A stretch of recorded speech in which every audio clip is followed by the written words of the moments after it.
Most folks say the West was built by courage, but they don't talk enough about the lies. And if Clara Thompson had known that the man she was writing to wasn't the same man waiting to collect her at the train station, she might have stayed on that train and never looked back.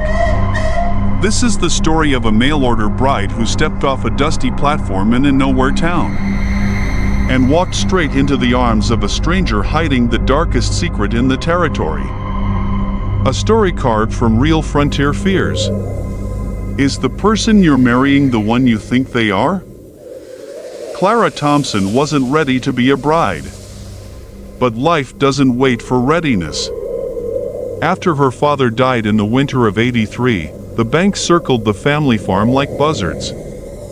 Her brothers had scattered across states seeking work. By spring, she was alone. And the land she grew up on was slipping out from under her. That's when the letter arrived. A neatly folded advertisement from a newspaper out in Colorado Territory. Honest ranchers seeking a good Christian wife. Home, land, and stability assured. The name signed at the bottom was Elias Turner. He wrote gently, with warmth. He'd lost his wife, he said. A quiet, simple man who wanted companionship, not perfection. Over 3 months, Clara wrote back. And every letter she received from Elias felt like someone striking a match in a dark room. Kind.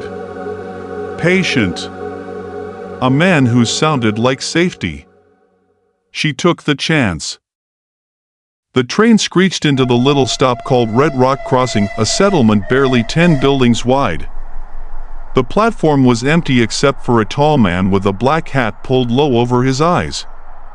Clara stepped off, clutching her luggage and her hopes tight to her chest. Are you Elias Turner? She asked. The man nodded slowly. Too slowly. That'd be me, he said. But there was something off. The jawline sharper. The voice deeper. A coldness behind the politeness. He reached for her bag. When his gloved fingers brushed hers, her skin crawled. A quiet instinct whispering that this was not the man from the letters. But she'd already stepped off the train. And the train had already pulled away. The ride to the ranch was long, quiet, and unsettling. The man, Elias, kept looking at her from the corner of his eye. Not with affection. Not even with curiosity. It was assessment. The way a man weighs a horse at auction. When they reached the ranch, Clara hesitated. This wasn't the home he described in his letters. The place was in disrepair. Fences broken, porch sagging, windows cracked like spider webs. But he ushered her inside without a word. There were no photographs. No personal belongings. Bare walls and cold floors. Nothing that looked like a life. Or a man mourning a wife. More like a place someone was using temporarily. That first night, Elias sat across from her at the table, chewing slowly, staring too long at her hands, her hair, her throat. You'll get used to it here, he said. Not welcome. Not I'm glad you're here. Just a warning dressed as reassurance. Clara asked timidly, why did your handwriting change? Your letters, the last few looked different. He paused mid-chew. The mail gets handled by many people, he said. Then a thin smile. Maybe I had help. Her heart sank. Help? From who? The next morning, she began unpacking, forcing normalcy into a place that felt anything but. Inside a drawer, beneath old blankets, she found letters. Her letters. All of them. Untouched. Unopened. Not a single seal broken. Her stomach dropped. If this man hadn't read her letters, then who had she been writing to? That afternoon, while Elias was out tending the horses, Clara wandered behind the barn. There, buried in the dirt, she found a wooden cross. Weathered. Freshly moved. The name carved into it. Elias Turner. She stepped back, horror tightening her throat. The real Elias was dead.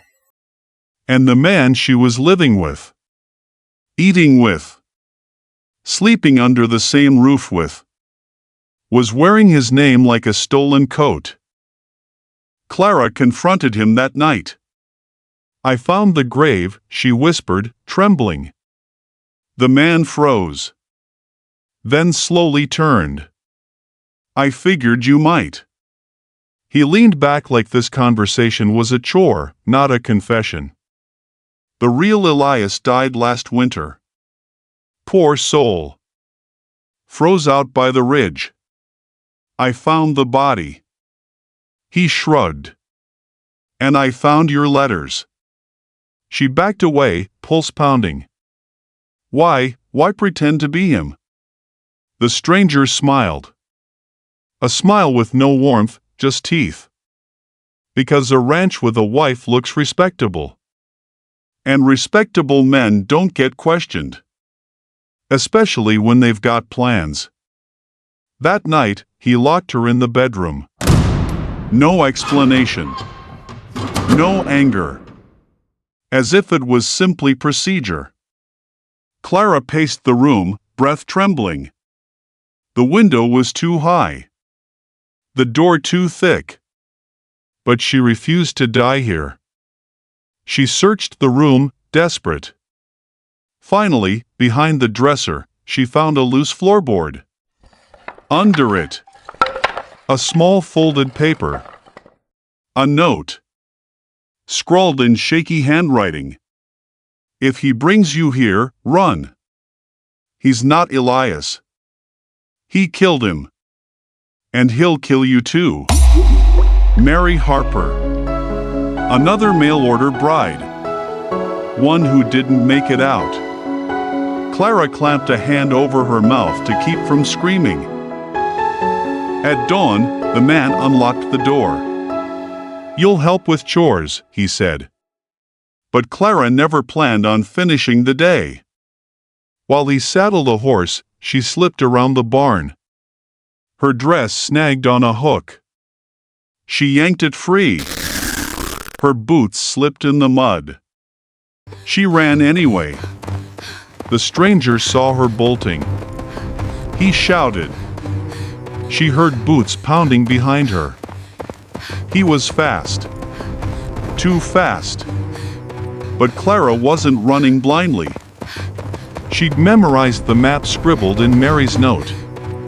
She sprinted toward the ridge. Toward the only place Mary wrote one could hide. The abandoned mine shaft. Clara dove inside the shaft just seconds before he reached the entrance. He paced outside like a wolf sniffing the den. "You can't stay in there forever," he called. His tone soft. Mocking. Patient. But the shaft was deeper than he expected. Clara crawled until her hands hit wood. A box. Inside it, rope, a lantern, and a revolver wrapped in oiled cloth. Mary had prepared this. She had known she wouldn't make it. But maybe Clara would. Clara lit the lantern, hands shaking. Loaded the revolver. And waited. Eventually, he entered. Boots crunching the gravel. Breath echoing through the space. "You're making this harder than it needs to be," he said. But Clara wasn't the same frightened woman who stepped off that train. She held the revolver steady. He stepped closer.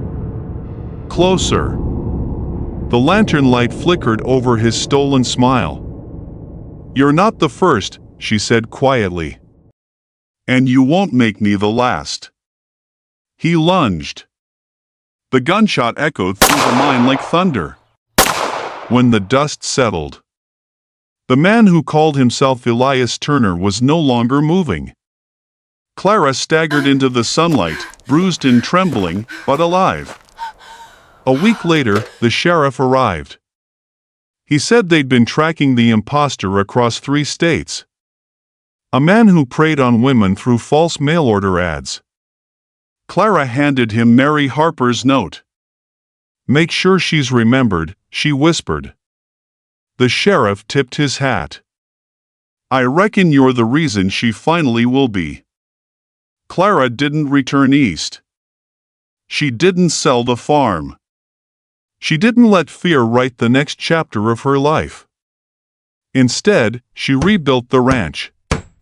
The real Elias Turner's ranch.